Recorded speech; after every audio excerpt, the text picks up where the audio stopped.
नमस्कार, आप देख रहे हैं न्यूज इंडिया। आपके साथ मैं हूं चारुल शर्मा। इस वक्त की बड़ी खबर आपको बता दें, आपसे बस 1 घंटे का इंतजार। 1 घंटे के बाद चुनाव आयोग की प्रेस कॉन्फ्रेंस है और विधानसभा चुनाव की तारीखों का ऐलान होगा। 5 राज्य के विधानसभा चुनाव की तारीखों का आज ऐलान होने वाला है। चुनाव आयोग की प्रेस कॉन्फ्रेंस में अब महज 1 घंटा बचा है। राजस्थान, मध्य प्रदेश, छत्तीसगढ़ में चुनाव है, साथ ही तेलंगाना और मिजोरम में भी चुनाव होना है। तो चुनाव आयोग आज दोपहर 12 बजे 5 राज्य के चुनाव की तारीखों का ऐलान करने वाला है। मध्य प्रदेश, राजस्थान, छत्तीसगढ़, तेलंगाना, मिजोरम, ये वो राज्य हैं जहां पर विधानसभा के चुनाव होंगे। इन चुनावों से पहले 5 राज्य में होने वाले विधानसभा चुनावों को सेमीफाइनल माना जा रहा है। इनमें से 3 राज्य तो ऐसे हैं जहां पर हिंदी बेल्ट है, जिनमें राजस्थान, मध्य प्रदेश और छत्तीसगढ़ शामिल हैं। इसके अलावा दक्षिण भारत के तेलंगाना में भी चुनावी टक्कर देखने को मिलेगी। पूर्वोत्तर भारत के मिजोरम को भी चुनाव के लिहाज से अहम माना जा रहा है, क्योंकि ये पूर्वी भारत में वोटर्स की पसंद को बताएगा। 40 सदस्य वाली मिजोरम विधानसभा का कार्यकाल दिसंबर में खत्म हो रहा है, जबकि 90 सीट वाली छत्तीसगढ़ विधानसभा का कार्यकाल जनवरी में खत्म हो जाएगा। 230 सदस्य वाली मध्य प्रदेश विधानसभा चुनाव 200 सदस्य हैं।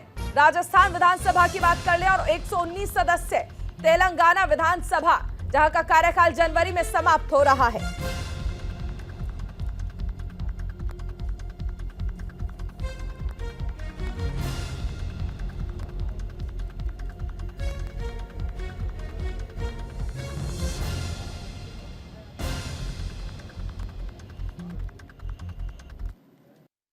हमने कल बोला था कि कम से कम 4 राज्यों में सरकार बनाएंगे, 5 में भी बना सकते हैं। इस तरह चुनाव का हम स्वागत करते हैं और उसके लिए हम पूरी तरह से तैयार हैं और हर जगह कांग्रेस की विजय होगी। तैयार हैं और हम जीतेंगे, 5 राज्यों में जीतेंगे।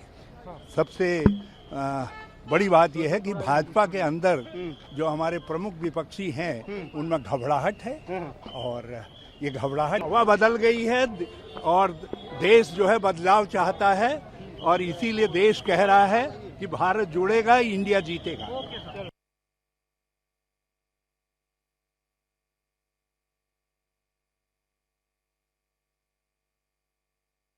जितना जल्दी हो उतना अच्छा है। हम लोग इंतजार में ही हैं। आज दिन में प्रेस कॉन्फ्रेंस है, मैंने सुना, तो वो भी जानकारी सामने आ जाएगी।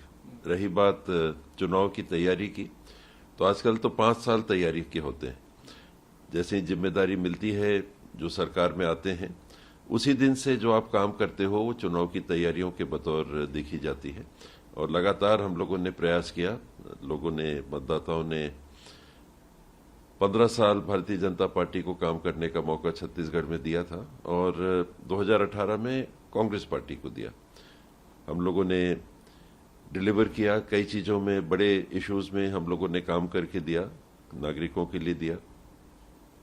तो अब यही विश्वास है हम लोगों को और भरोसा है इस बात का कि आने वाले 5 साल के लिए भी काम करने का मौका मिलेगा।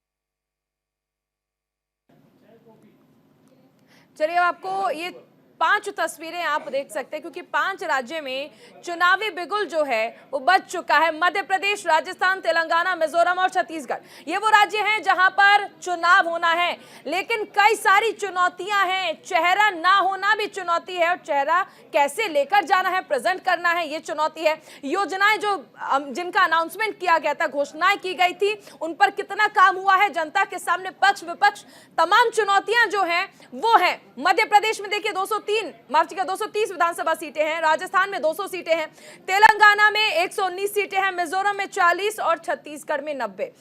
मिजोरम इस लिहाज से अहम है कि आखिर पूर्वोत्तर राज्यों में बीजेपी की कितनी पैठ है, कांग्रेस की जो बातें हैं वो जनता के मन में कितना घर करके गई हैं।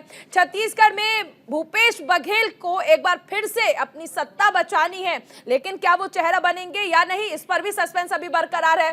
तेलंगाना की बात कर ले तो 119 सीटें यहां पर हैं। बीआरएस की तमाम कोशिशें हैं कि सत्ता में बनी रहे, लेकिन बीजेपी और कांग्रेस और बीआरएस त्रिकोणीय मुकाबला यहां पर नजर आ रहा है।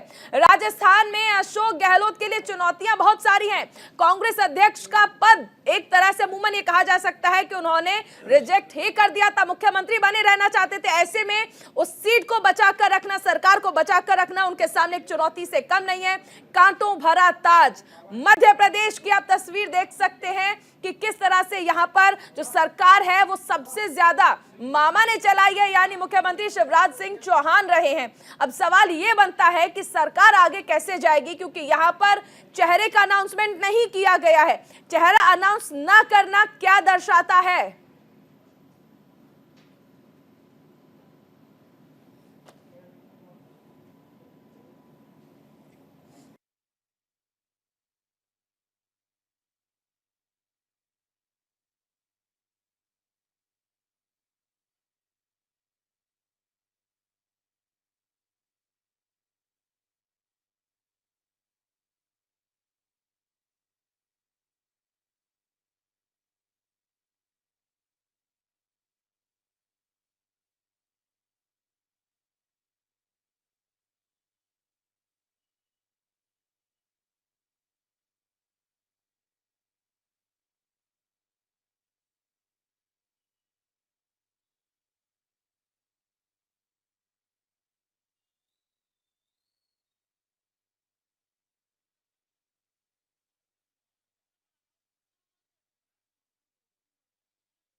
हैं पौरुष भारद्वाज जी हैं जो कि प्रदेश प्रवक्ता हैं राजस्थान कांग्रेस के एस चौहान जी हैं बीजेपी पैनलिस्ट हैं, मनीष गुप्ता जी स्टूडियो में हमारे साथ मौजूद हैं, राजनीतिक विश्लेषक के तौर पर अपना पक्ष रखेंगे।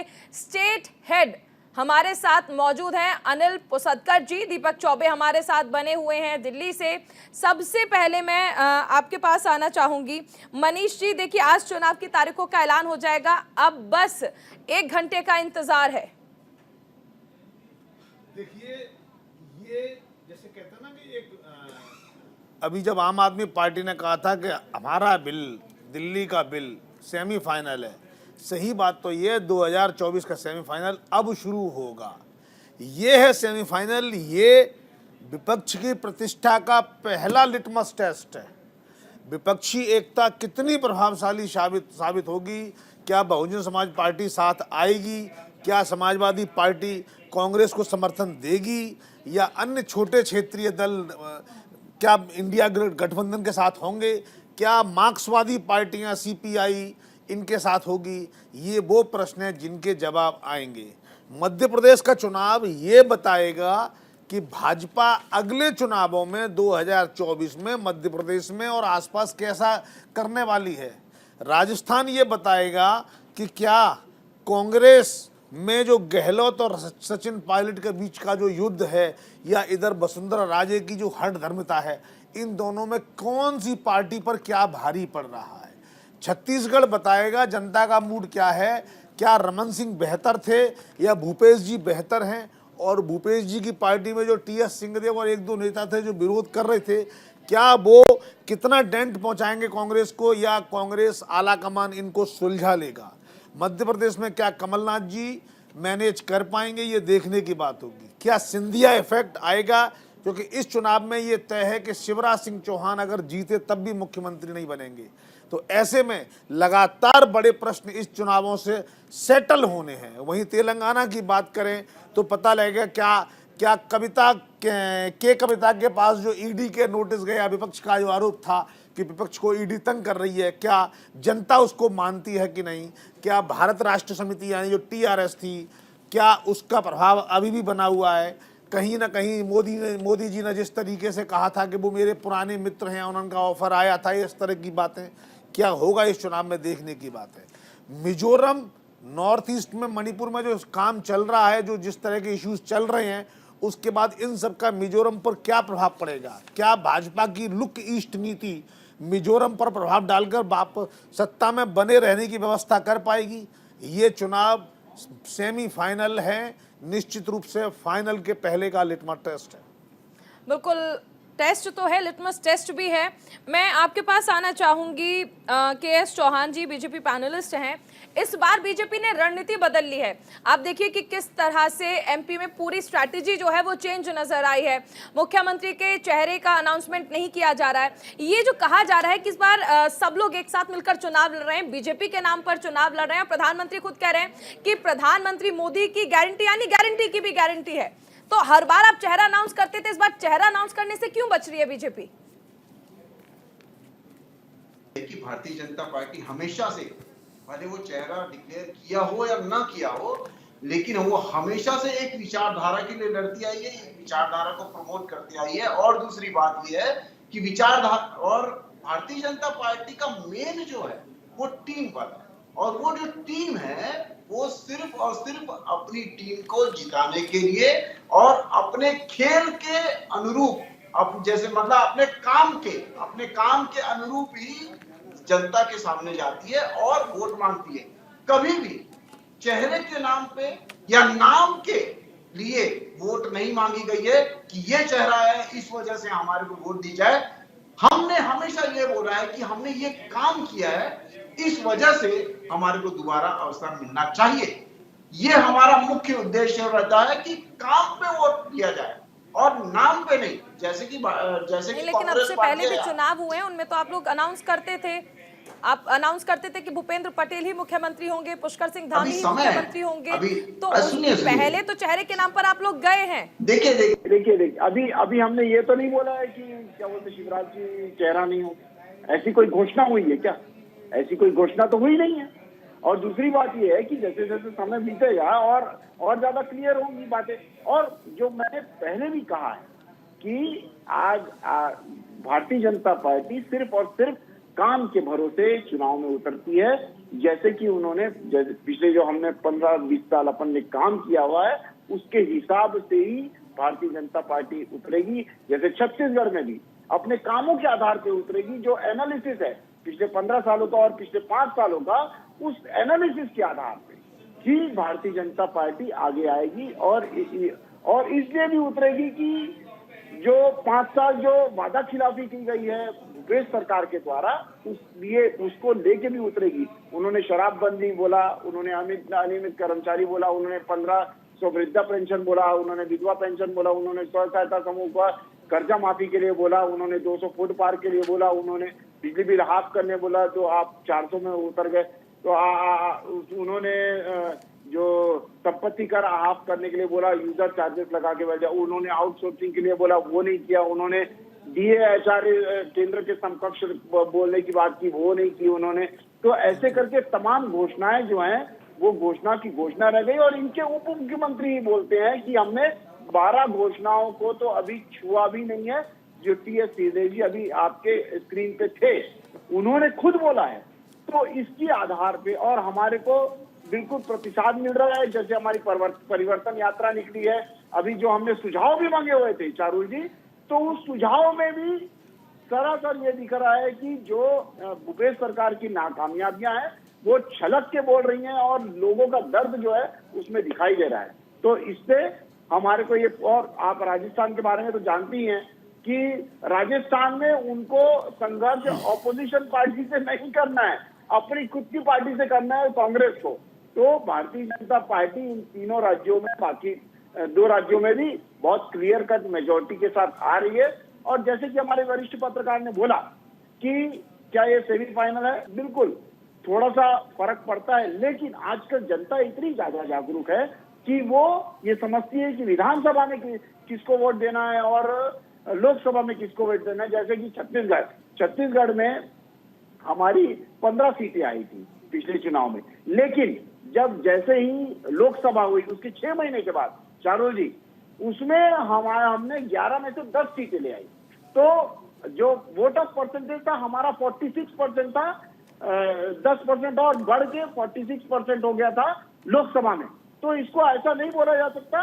और दूसरी बात, एक और बहुत ज्यादा अहम बात है, जो 18 लाख छत्तीसगढ़ में वोटर्स बढ़े हैं, उसके कारण क्या हो रहा है कि लोग, वो जो 18 लाख बढ़े हैं वो युवा है, और युवा में बहुत ज्यादा आक्रोश है पीएससी घोटाले को लेके, भर्तियों को लेके और दूसरी अन्य चीजों को लेके। तो उसके कारण छत्तीसगढ़ में भूपेश सरकार क्लियर कट खत्म हो रही है।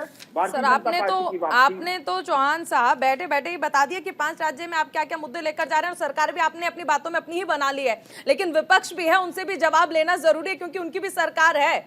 मैं आपके पास आना चाहूंगी पौरुष जी, अगर हम राजस्थान की बात कर लें तो लास्ट मोमेंट मास्टर स्ट्रोक तो चल दिया है गहलोत साहब ने जातीय जनगणना का, लेकिन जनता कैसे भरोसा करे। सिद्धरमैया ने भी कराई थी लेकिन डेटा जारी नहीं किया था। यूपीए के दौरान, यूपीए सरकार के दौरान भी हुई थी लेकिन डेटा जारी नहीं किया गया। ये मास्टर स्ट्रोक कितना काम करेगा? देखिए, पहले मैं ये क्लियर कर दूं कि मेरा जो नाम है भरत मेघवाल है, पौरुष जी नेक्स्ट डिबेट में होंगे। दूसरा, आपने जो सवाल किया कि यूपीए की सरकार में 2011 में आर्थिक जनगणना की गई थी, सामाजिक जनगणना। आपको ज्ञात हो 2011 में हमने जनगणना की और 2013 के अंदर जब उस डेटा को रिवील करना था, उसके बाद 2014 में एनडीए की सरकार आ गई, और एनडीए की जब सरकार आई तो 2015 में अरुण जेटली जी ने इस चीज को आश्वस्त किया 2017 में पूरे डेटा को रिलीज करेंगे, लेकिन उस डेटा को रिलीज नहीं किया गया। अब आपने कही कि घोषणाओं की बात, तो देखिए राजस्थान में पिछले 5 साल के अंदर जितनी भी योजनाएं धरातल पर उतारी है, ये उसी का परिणाम था कि अपने आप को विश्व की सबसे बड़ी पार्टी कहने वाली भारतीय जनता पार्टी को 9 उपचुनावों में से 7 उपचुनावों में जमानत जब्त होनी पड़ी। विपक्ष या नगण्य रहा, या विपक्ष की भूमिका ही नहीं रही, प्रदेश अध्यक्ष इनको बदलने पड़े। उसके बाद इन्होंने परिवर्तन यात्रा और जनाक्रोश यात्रा, इन यात्राओं का नाम लिया। मैं सच में वो वीडियो आपको दिखा सकता हूँ जिन वीडियो में इनके पास आपको रोकना चाहूंगी। एक बड़ी खबर आ रही है, चलिए एक बड़ी खबर, दिल्ली में कांग्रेस कमेटी की बैठक जारी है। खड़गे, सोनिया, राहुल गांधी इस बैठक में मौजूद हैं। दिल्ली में कांग्रेस वर्किंग कमेटी की बैठक जारी है, सीडब्ल्यूसी के सभी सदस्य बैठक में मौजूद हैं।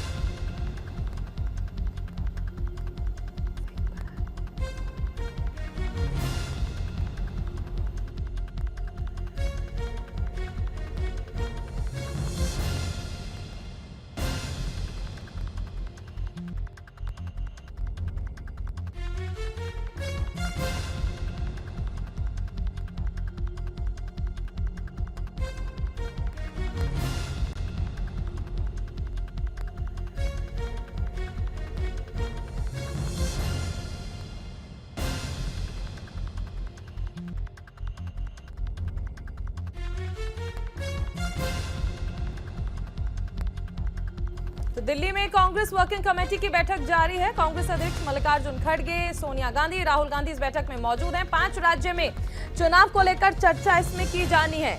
जातिगत जनगणना को लेकर भी देखिए इसमें मंथन किया जाएगा। 5 राज्य के विधानसभा चुनाव होने हैं। इसके साथ साथ तमाम ऐसे मुद्दे हैं जो कि सीडब्ल्यूसी की इस अहम बैठक में चर्चा का विषय बनेंगे।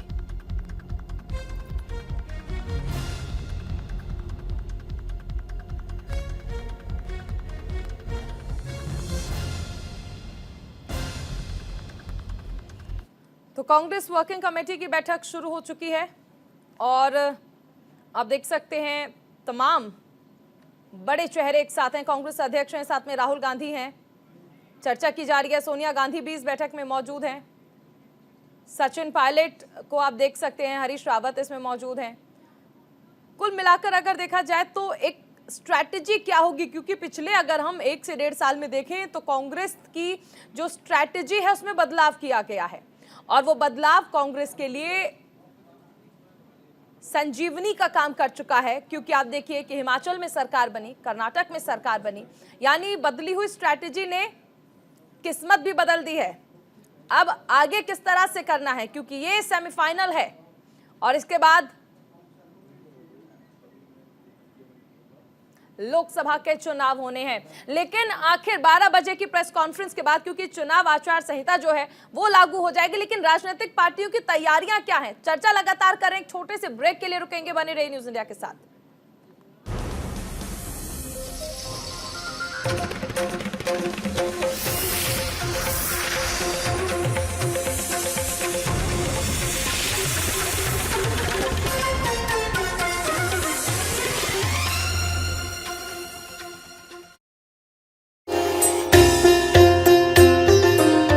हजारों करोड़ों भारतवासियों की आस्था का केंद्र भगवान श्री राम जितने आराध्य हैं उतने ही अनुकरणीय, जितने धीर, गंभीर और न्यायप्रिय उतने ही स्नेहिल और करुणामय।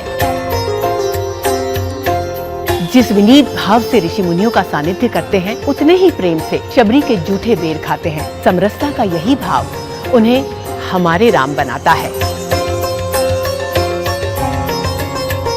छत्तीसगढ़ के लोगों का श्री राम के साथ एक अटूट प्रेम संबंध और है। ये पावन धरा भगवान श्री राम का ननिहाल और माता कौशल्या का मायका भी है। शोधकर्ताओं के अनुसार अपने 14 वर्ष के वनवास के दौरान भगवान श्री राम ने पूरे भारतवर्ष में तकरीबन 10,000 किलोमीटर लंबी यात्रा की और वो 248 प्रमुख स्थानों पर रुके। इनमें से 75 स्थान अकेले छत्तीसगढ़ में ही हैं। इस अनूठे पहलू को दर्शाने और सहेजने का प्रयास है छत्तीसगढ़ सरकार की महत्वाकांक्षी परियोजना राम वनगमन पर्यटन परिपथ। 2200 किलोमीटर लंबे इस रूट में उन सभी स्थलों का नवीनीकरण और सौंदर्यीकरण किया जाएगा जहां वनवास के समय भगवान श्री राम ने समय व्यतीत किया था। योजना के प्रथम चरण में उन 9 प्रमुख स्थानों पर ध्यान केंद्रित किया जा रहा है जो छत्तीसगढ़ के एक छोर से दूसरे छोर तक फैले हुए हैं।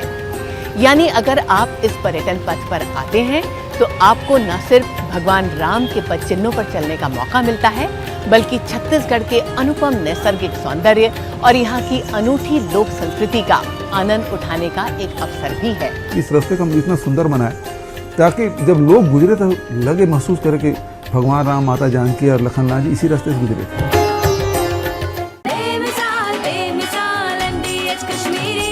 लाल रंग इसका अपार, तीखा कम है फिर भी स्वाद। बेमिसाल बेमिसाल MDH कश्मीरी, और कम डाल पर असली डाल। MDH कश्मीरी लाल मिर्च पाउडर। बेमिसाल बेमिसाल MDH Kashmiri. MDH I imagine, I create and I learn.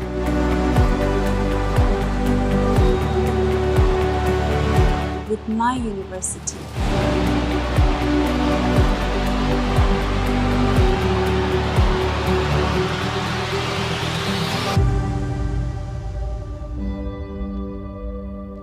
With my names.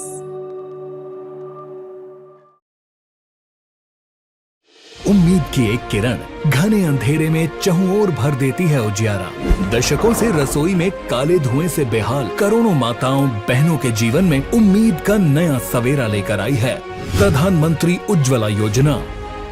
हमारी सरकार ने बेटी को रसोई में लकड़ी का धुआं ना सहना पड़े, इसके लिए उज्ज्वला का गैस कनेक्शन दिया। प्रधानमंत्री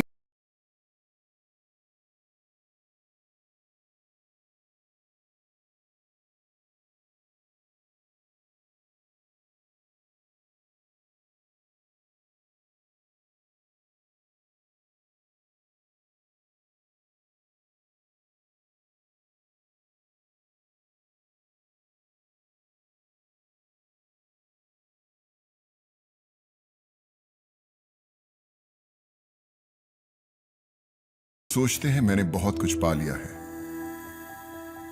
दिल में, मगर आज भी वही जज्बा है, कुछ और बेहतर करना है। देश का फ्यूचर किताबों में डूब तो रहा है पर आसमां छूने की ताकत है उसमें, ये एहसास उसे कराना है।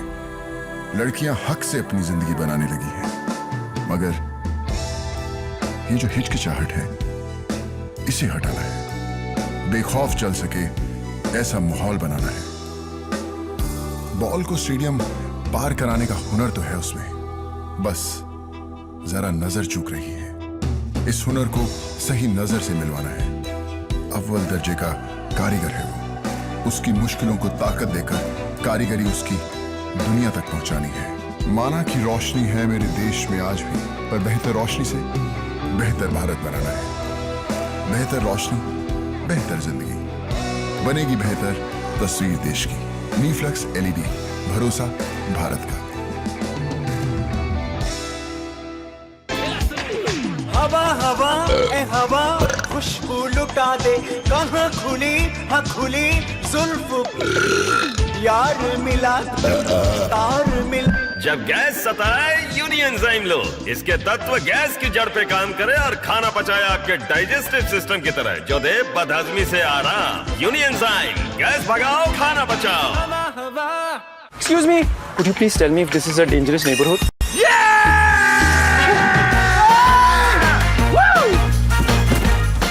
I cannot pay for the ride. Great!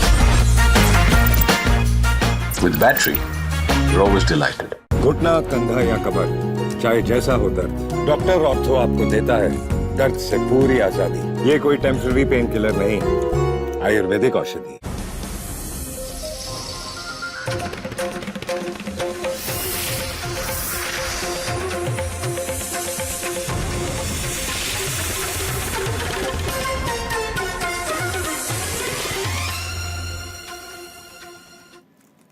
Break के बाद स्वागत है आपका। एक बड़ी खबर, अब से बस 30 मिनट बाद चुनाव आयोग की प्रेस कॉन्फ्रेंस होनी है। विधानसभा चुनाव की तारीखों का ऐलान होगा। 5 राज्य के विधानसभा चुनाव की तारीखों का ऐलान होने वाला है। दोपहर 12 बजे प्रेस कॉन्फ्रेंस है। राजस्थान, मध्य प्रदेश, छत्तीसगढ़, तेलंगाना और मिजोरम में चुनाव की तारीखें क्या होंगी, चुनाव आयोग ने क्या तैयारियां की हैं, क्योंकि 5 राज्य का दौरा किया था चुनाव आयोग ने। उस दौरे के बाद क्या नतीजे रहे हैं, क्या ऑब्जर्वेशन रहा है, कितने ऑब्जर्वर होंगे, संवेदनशील बूथ किस तरह से बनाए जाएंगे, महिला मतदाता कितने होंगे, पुरुष कितने होंगे, नए वोटर्स कितने होंगे, तमाम चीजें अब से बस आधे घंटे बाद प्रेस कॉन्फ्रेंस में चुनाव आयोग की ओर से क्लियर कर दिया जाएगा। इंतजार बस आधे घंटे का और उसके बाद पता चलेगा 5 राज्य में होने वाले विधानसभा चुनाव की तारीखें क्या हैं, कितना तैयार है, नया क्या होगा। ये तमाम चीजें आधे घंटे बाद चुनाव आयोग की प्रेस कॉन्फ्रेंस में पता चलेंगी। हमारे साथ तमाम मेहमान बने हुए हैं, उनसे चर्चा करते हैं और जानते हैं कि आखिर ये जो अब आधे घंटे बाद प्रेस कॉन्फ्रेंस होनी है वो किस तरफ जाएगी और चुनाव की तारीखों का जो ऐलान होना है उसे किस तरह से देखा जाए, क्योंकि ये एक बड़ा टेस्ट भी होने वाला है। हमारे सहयोगी जो हैं वो भी बने हुए हैं, लेकिन उससे पहले मैं विजय कुमार जी आपसे आपका रिएक्शन लेना चाहूंगी। आम आदमी पार्टी कितनी तैयार है? नेशनल पार्टी बनने के बाद उत्साह जाहिर सी बात है कि बढ़ा हुआ है और इसके साथ ही कुछ नतीजे जो आपके फेवर में रहे हैं। इन 5 राज्यों के लिए कितनी तैयार है आम आदमी पार्टी?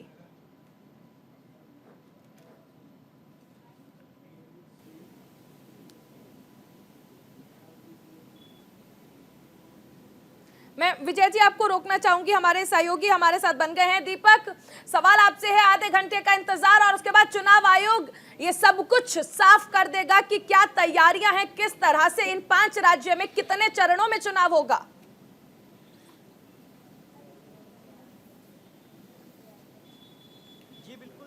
और देखिए, क्योंकि अब से थोड़ी देर बाद ही जब प्रेस कॉन्फ्रेंस होगी, हालांकि अगर बात की जाए तो इतिहास के तौर पे अगर 2018 में अगर चुनावों की बात की जाए तो 2018 में 12 नवंबर और 20 नवंबर को एमपी और मिजोरम में हुआ था, जबकि 28 नवंबर को तेलंगाना और राजस्थान, 7 दिसंबर को चुनाव हुए थे और 11 को रिजल्ट आया था।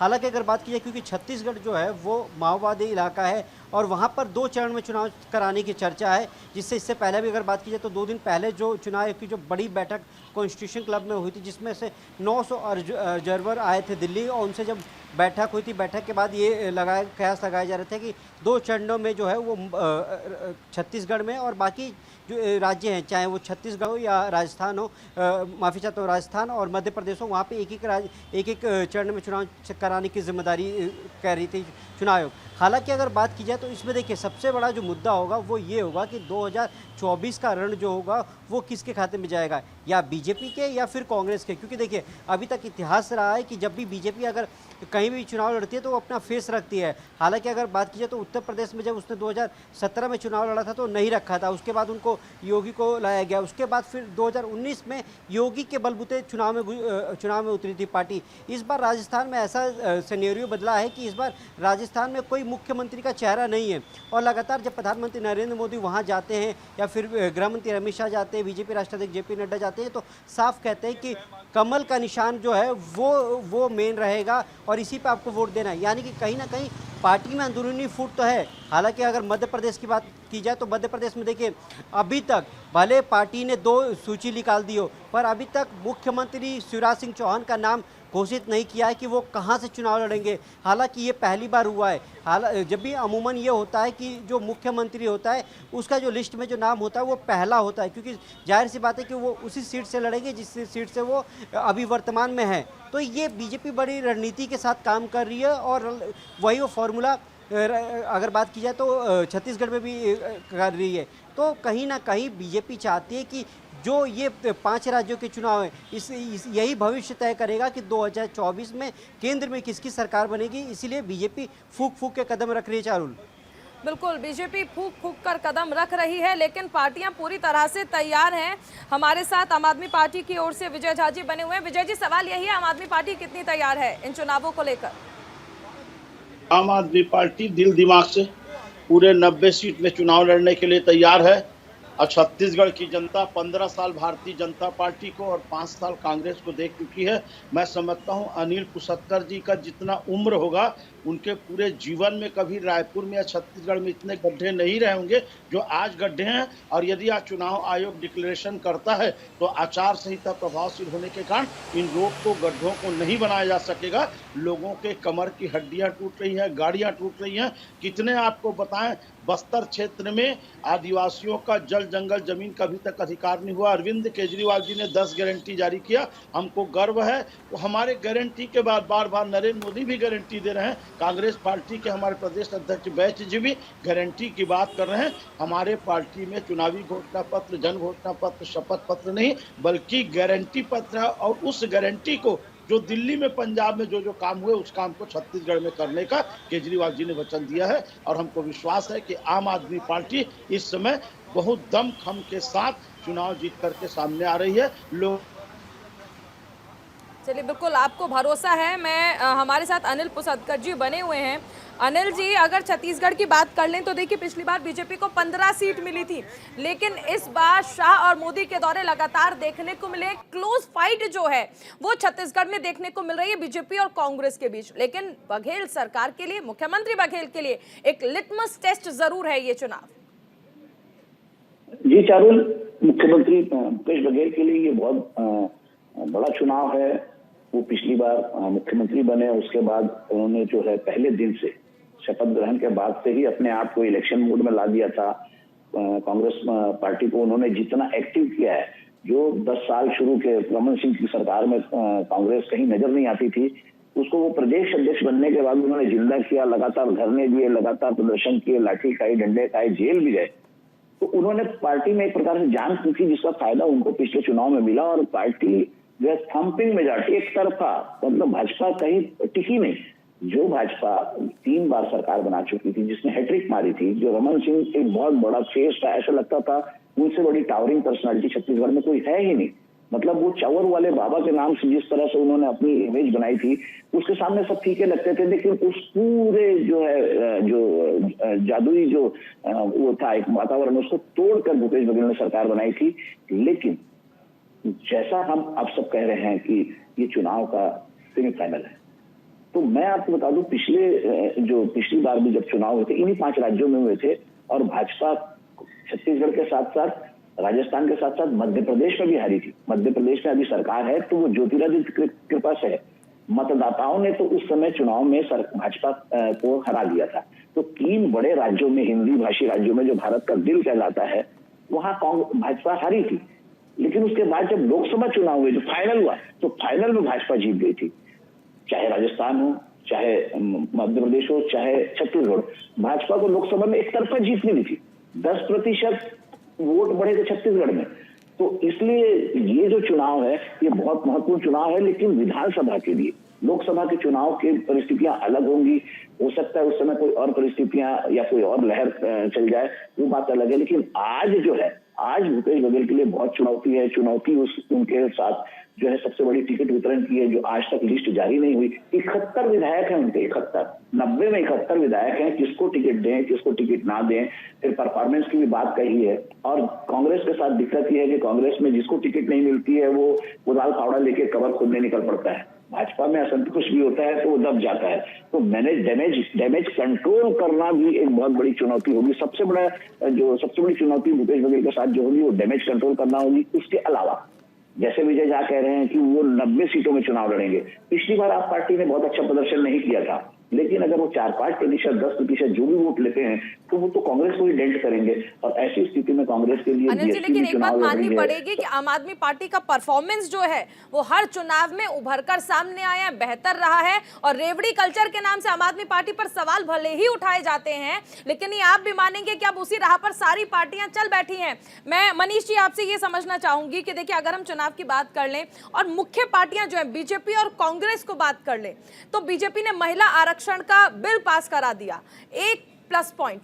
उधर अगर हम कांग्रेस की बात कर लें तो जातीय जनगणना की बात कही जा रही है कि अगर सरकार बनी तो जहां जहां सरकार होगी वहां जातीय जनगणना कराई जाएगी। हालांकि भरोसा मुश्किल है, मैंने पहले भी कहा, क्योंकि सिद्धरमैया ने भी कराई थी लेकिन डेटा जारी नहीं किया गया था। अब ऐसे में भरोसा कैसे किया जाए? और दोनों पार्टियों ने अपना अपना मास्टर स्ट्रोक चल दिया है, ओबीसी और महिलाओं को अपने पाले में करने की तमाम कोशिशें, लेकिन क्या अगड़ों को दरकिनार किया जा रहा है? देखिए, दोनों ही बातों में बड़ा पेच है। चुनाव आने तक विपक्ष और मुख्य रूप से कांग्रेस ये डिक्लेयर कैसे करेगी कि जातीय सर्वेक्षण, जातीय जनगणना से वो जाति को लाभ कैसे पहुंचाएंगे? पीसीआर, हमारे जो सहयोगी हैं, आप उनका ऑडियो प्लीज डाउन कर दीजिए। देखो, एक ही घंटे। जी मनीष जी। हाँ, मेरा कहना यह है कि विपक्ष और मुख्य रूप से कांग्रेस कैसे बताएगी कि जातीय जनगणना होने से कैसे लाभ होगा उन जातियों को।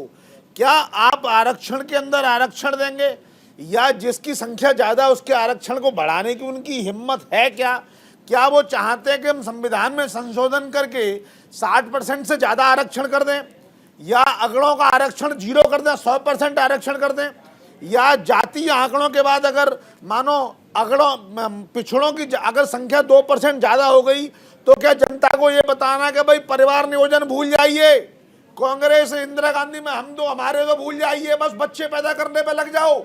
जितने ज्यादा बच्चे पैदा होंगे उतनी ज्यादा हमारी देश की जनसंख्या होगी, और जितनी हमारी जाति की जनसंख्या होगी हमारी जाति को उतना ही लाभ होगा। इसलिए जनसंख्या बढ़ाने पे लग जाओ। इस देश जाए भाड़ में, देश की प्रगति जाए भाड़ में, ये समझाना है कांग्रेस को जाति जनगणना करके।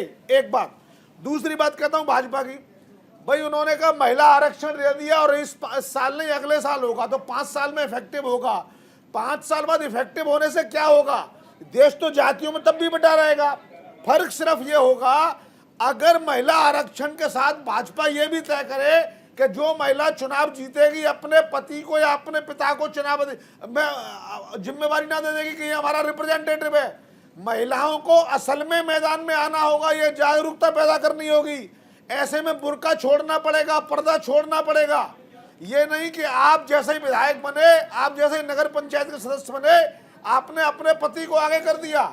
और मैंने ऐसे ऐसे चुनाव देखे हैं जब पत्नी का फोटो इतना छोटा है और पति का इतना बड़ा फोटो है, और वहां पे फैसला होता है फलां की पत्नी चुनाव लड़ रही है, वोट दो। अरे भाई, महिलाओं को अपनी राजनीतिक सुषुप्तता से दूर होकर राजनीतिक परिचय देना पड़ेगा, कौशल दिखाना पड़ेगा, तब जाके सोनिया गांधी, सुषमा स्वराज और जो भी हमारी महिला लीडर है उनके जैसे सामने आना पड़ेगा। सिर्फ आरक्षण देने से काम नहीं चलेगा, घरों में मर्दों को, औरतों को स्वतंत्रता देनी ही होगी, तब जाके इस चुनावी परिणाम पर इफेक्ट आएगा। अब आता हूं तीसरी, आम आदमी पार्टी। सबसे रोचक गारंटी आम आदमी पार्टी की है। वो जैसे ही कहती हैं भाई फ्री बिजली, फ्री पानी, फ्री ट्रांसपोर्टेशन, फ्री पेंशन, बस जनता को लगेगा यही है, ले लो रेवड़ी। बाकी जो देंगे, विकास जो देंगे आता रहेगा, वो तो हमें मिल ही जाएगा। लेकिन जो फ्री की बिजली मिल रही है इसको आज ले लो। तो आम आदमी पार्टी इन चुनावों में बड़ी बनकर उभरेगी, ऐसा मेरा आकलन बनता है। मैं हमारे जो बीजेपी के पैनलिस्ट हैं चौहान साहब आपके पास आना चाहूंगी। देखिए पिछले अगर हम चुनाव देखें तो कांग्रेस के फेवर में रहे हैं, आप ये मानेंगे, क्योंकि कर्नाटक आप देख सकते हैं एमसीडी का रहा, उसके बाद हिमाचल का रहा, नो डाउट बीजेपी का अच्छा रहा, लेकिन कर्नाटक हो हिमाचल हो यानी कांग्रेस अच्छा कर रही है। ऐसे में हम बीजेपी की स्ट्रैटेजी में बदलाव देख रहे हैं या आप भी मानेंगे कि चेहरा अनाउंस नहीं हो रहा है और केंद्रीय मंत्रियों को उतारा जा रहा है? क्या ये मान लिया जाए कि चुनौतियां बहुत सारी हैं और आप ये मान रहे हैं? देखिए, चुनौतियां तो होती ही हैं चारू जी। जैसे जैसे लोग जागरूक होते हैं, लोग आगे बढ़ते हैं और सोशल मीडिया भी बहुत ज्यादा ट्रांसपेरेंसी लाता है, तो चुनौतियां हर राजनीतिक पार्टियां के लिए बढ़ती हैं। रही बात कांग्रेस की, कर्नाटक की हम बात कर लें तो क्या कर्नाटक में कांग्रेस पार्टी के कारण या राहुल गांधी या गांधी परिवार के कारण हम ये कांग्रेस पार्टी कर्नाटक को जीती थी? आज कर्नाटक की ये हालत है कि आपने जो रेवड़ियां बांटी हैं, जो आपने घोषणाएं की हैं, 5 घोषणाओं के बाद आप बोलते हैं कि हम आगे और ज्यादा विकास नहीं कर पाएंगे और ज्यादा काम नहीं कर पाएंगे, क्योंकि ये 5 चीजों में ही इनका जो बजट था वो पूरा खपत हो गया और आगे कैसे विकास होगा? सिर्फ आपका ध्येय यही है कि हम सत्ता में आ जाए और उसको, उस राज्य को कैसे चलाना है, कैसे नहीं चलाना है, ये आपको नहीं पता। इसी के कारण यही कारण ये है कि जो कांग्रेस पार्टी है पिछले 40 साल से, चारुलता जी, पिछले 40 साल से वो केंद्र में, चारू जी, पिछले 40 साल से कांग्रेस पार्टी केंद्र में बहुमत में अभी तक नहीं आ पाई है। दूसरी बात, पिछले 9 सालों में उन्होंने जितने भी चुनाव लड़े उसमें से 85% चुनाव वो राज्य में हो या केंद्र में हो वो हारी है। और दूसरी बात, 2009 का देख लीजिए, 2014 देख लीजिए और 2019 देख लीजिए, जितनी भी सीटें कांग्रेस पार्टी को मिली हैं, 2009 में जो एक ही चुनाव में जो भारतीय जनता पार्टी को मिली है, तो भारतीय जनता पार्टी की उनसे ज्यादा है। तीन आप ये निकालेंगे, 3 बार की सीटें और भारतीय जनता पार्टी की सिर्फ 1 सीट, ये उनसे ज्यादा है। तो जहां उनके मुख्यमंत्री हुआ करते थे, आज सिर्फ 2 सीटों में और 2% वोट ऑफ परसेंटेज में वो रह गई है। तो कांग्रेस पार्टी की ये हालत है कि वो सब अपने अपने कमरे बचाने में तो लगे हुए हैं, लेकिन उनकी जो इमारत जो ढह रही है, जो खराब हो रही है, उसका उनको कोई नहीं। और सिर्फ हमारे को सत्ता में आना ही हमारा उद्देश्य नहीं होना चाहिए, जैसे कि आम आदमी पार्टी ने किया। आज पंजाब की हालत देख लीजिए आप। नहीं, लेकिन चौहान साहब, मैं आपकी इस बात से इत्तेफाक इसलिए नहीं रखती हूँ क्योंकि आप लोग भी घोषणाएं कर रहे हैं, कांग्रेस भी घोषणाएं कर रही है, फिर आम आदमी पार्टी पर ही ठीकरा क्यों फोड़ दिया जाता है कि रेवड़ी कल्चर को प्रमोट कर रहे हैं? मैं लौटूंगी आपके पास। एक बड़ी खबर यही है कि अब से बस 15 मिनट का इंतजार और करना है, उसके बाद चुनाव आयोग प्रेस कॉन्फ्रेंस कर एक जानकारी देगा। सहयोगी हमारे साथ बने हुए हैं दीपक चौबे। दीपक, अब से बस 15 मिनट का इंतजार और फिर चुनाव आयोग की अहम प्रेस कॉन्फ्रेंस।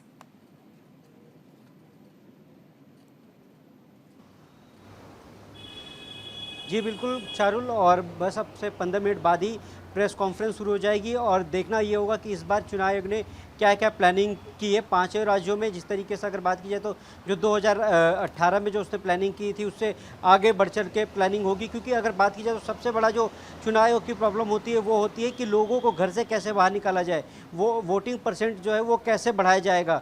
तो इन मुद्दों पर जब आज प्रेस कॉन्फ्रेंस होगी तो उसमें देखना होगा क्या क्या होगा। हालांकि अगर बात की जाए तो जो आचार संहिता है वो आज से ही लागू हो जाएगा। अब क्योंकि कोई भी राज्य हो, कोई भी मुख्यमंत्री हो, कोई भी घोषणा नहीं कर सकता है, तो बड़ी सारी जिम्मेदारी होती है चुनाव आयोग के ऊपर। और चुनाव आयोग अपनी पूरी, सबसे बड़ी बात यह है कि ईमानदारी की बात होती है कि निष्पक्ष चुनाव कराना। लगातार अगर बात की जाए तो कई पार्टियां जो हैं वो चुनाव आयोग पर लगातार आक्रमण करती रहती है और लगातार आरोप लगाती है कि जो चुनाव आयोग है वो निष्पक्ष चुनाव नहीं करा पाता है, वो एक तरफा चुनाव कराता है। तो ये भी जवाबदेही होती है और कहीं ना कहीं चुनाव आयोग की जो लगातार चुनाव आयोग कहता है कि अगर ऐसा कुछ है तो आप आइए और हमें साबित कर दीजिए। याद होगा कि जब लोकसभा से पहले जब इस तरीके का हंगामा हुआ तो चुनाव आयोग ने एक डेमोक्रेशन रखा था कि आप आइए और इसको हैक करके बताइए। तो हालांकि उसमें कोई आ नहीं पाया था, पर क्योंकि अब 5 राज्यों के चुनाव है उसके बाद चुनाव आयोग लोग की भी अग्नि परीक्षा होगी कि 2024 में किस तरीके से इसको आगे बढ़ाया जाए। और क्योंकि बूथों की संख्या है, उसके बाद अगर छत्तीसगढ़ की बात की जाए तो छत्तीसगढ़ में नक्सलियों का प्रभाव कुछ ज़्यादा रहता है, तो उन राज्यों में क्या जिम्मेदारी होगी ये सब देखना होगा। क्योंकि देखिए छत्तीसगढ़ में अक्सर ये भी देखा जाता है कि जो नक्सल प्रभावित इलाके होते हैं वहां पर लोग वोट से बॉयकॉट कर देते हैं, क्योंकि वो नहीं मानते हैं, चुनाव में बहुत ज्यादा दिलचस्पी नहीं दिखाते। ऐसे लोगों को कन्विंस करना भी एक बड़ी चुनौती होगी। मैं आपके पास आना चाहूंगी भरत जी। देखिए पिछली बार का आपको चुनाव याद होगा, 2018 में ओबीसी वोट बैंक जो है उसने बढ़ चढ़कर गहलोत साहब को वोट दिया था, सत्ता तक पहुंचाया था। क्या इसीलिए लास्ट मोमेंट ये मान लिया जाए कि जातीय जनगणना का अनाउंसमेंट किया गया जल्दबाजी में, उसके बाद आदेश भी जारी कर दिया गया? चारू जी, कोई भी जो घोषणा की गई है वो जल्दबाजी में नहीं है। आपको ज्ञात हो तो माननीय राहुल गांधी जी ने भी संसद के सदन में ये बात कही थी कि ओबीसी जो महिला ये बिल लेकर आया, आरक्षण बिल, उसमें भी ओबीसी की भागीदारी होनी चाहिए। उसको प्रमुखता से जो इंडिया अलायंस बना उसने भी उठाया। और अभी जिस तरह से हमने देखा कि बिहार के जनगणना का जो सर्वे हुआ, उस सर्वे में जो आंकड़े थे वो चौंकाने वाले थे। तो उस चीजों को देखते हुए ही माननीय मुख्यमंत्री अशोक गहलोत जी ने इस बात को कहा कि हम जातिगत जनगणना कराएंगे, जो सर्वे है वो हम सर्वे करवाएंगे। और मैं लोकसभा 2019 का एक आंकड़ा भी आपके साथ चारू जी शेयर करना चाहूंगा कि अगर हम वहां माननीय सांसद महोदय की संख्या देखें तो ओबीसी की 58% आबादी पे मात्र 22% सांसद महोदयों की संख्या है। इसी वजह से बार बार राहुल गांधी जी और माननीय अशोक गहलोत जी और इंडिया अलायंस बार बार ये चीज कह रही है कि हमें इस देश के अंदर जो जातिगत जनगणना है वो कराना इसलिए भी जरूरी है क्योंकि संविधान के जो इंस्टेंट प्रिंसिपल है सोशल जस्टिस एंड इक्वालिटी, उसको इंश्योर करने के लिए जरूरी है कि जो देश की पॉपुलेशन है उसका क्या स्टेटस है, उसको विजुलाइज करना जरूरी है। इसलिए हम बार बार जातिगत जनगणना की बात करते हैं। 1931 के बाद हमारे पास आज तक एक रिकॉर्ड नहीं है जातिगत जनगणना का कि कौन सी जाति आज किस प्रोपोर्शन में इस देश के अंदर है। रही बात दूसरी, अभी मेरे साथी बीजेपी के प्रवक्ता जी कांग्रेस से संबंधित बातें कर रहे थे, तो मैं एक आंकड़ा इनके साथ शेयर करना जरूर चाहूंगा कि 2018 से 2023 में 31 विधानसभा चुनाव हुए। उस 31 विधानसभा चुनाव में मात्र 6 राज्यों में भारतीय जनता पार्टी ने पूर्ण बहुमत हासिल किया है और 15 राज्यों में आज इनकी सरकार है, जो 2018 में 21 राज्यों में हुआ करती थी और 71% आबादी पर भारतीय जनता पार्टी की सरकारें थी।